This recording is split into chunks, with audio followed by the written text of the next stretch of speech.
Hi everyone, trying a new setup today.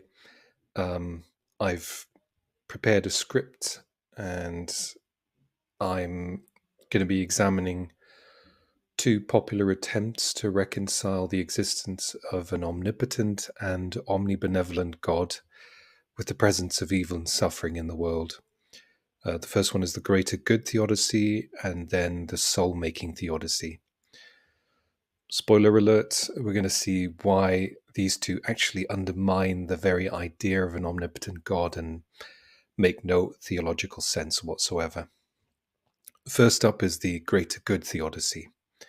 This one says that all the evil and suffering in the world exists because it leads to some greater good that we might not see right now. You can think of it like cosmic utilitarianism. Bad things happen, but they're ultimately for the best. Which sounds neat, but here's the problem. If God is omnipotent, why would he need to use evil to achieve a greater good? Isn't this being powerful enough to achieve any good outcome without the need for suffering?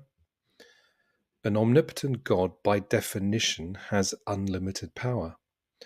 So the greater good theodicy suggests that God's hands are somehow tied, that this entity has to work within certain parameters, like evil being a necessary ingredient for good. But doesn't that contradict the idea of omnipotence? God shouldn't need evil to bring about good. God should just make it happen. It's like theists are imagining tools that God must use to bring about certain things. But that makes no theological sense because it posits limiting factors outside of his control, like a hammer he must use to drive in a nail when he doesn't even need a hammer or a nail to start with. It suggests that God has to work within a framework where evil is somehow a necessary component. But an omnipotent God wouldn't need to use any tools or work within any framework. Any framework would be self-imposed with a God who's tying his own hands. Now, the second one I was going to talk about was the soul-making theodicy. This one says that suffering and challenges are necessary to develop our virtues like courage, compassion, empathy, patience.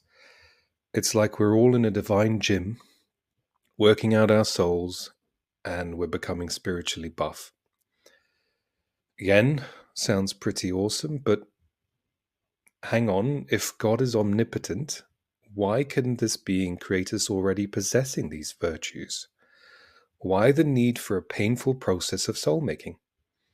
An omnipotent God could have created a world where we're already virtuous. No workouts needed. Think about it. The very need for a process implies limitation. It again suggests that God has to operate within a framework where virtues can only be developed through suffering. But an omnipotent God wouldn't need to play by those rules. This being sets the rules. God could have just made us virtuous from the get-go. And here's an interesting twist. God is claimed to be inherently virtuous. It's a being that didn't have to develop their virtues through a process. So if God can be virtuous from the start, why can't people be created the same way? It seems inconsistent. And we shouldn't forget the tragic reality that, for example, some babies die at birth or shortly after without any opportunity for this supposed soul-making process.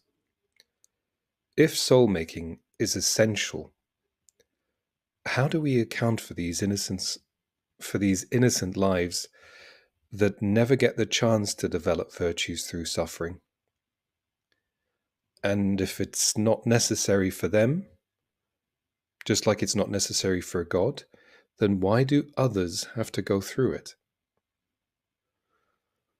So while the greater good and soul-making theodicies might offer some measure of cognitive dissonance relief to believers, they inadvertently suggest that God is limited by certain constraints. And that's a bit contradictory if we believe God is truly omnipotent. At the end of the day, the greater good and soul-making theodicies don't just fail to justify the existence of suffering, but they also undermine the very concept of an omnipotent, omnibenevolent God. They suggest limitations that are incompatible with true omnipotence. Right, that's it. Let me know your thoughts, and if you enjoyed this video, don't forget to like, share, subscribe, all that good stuff, and see you next time. Bye.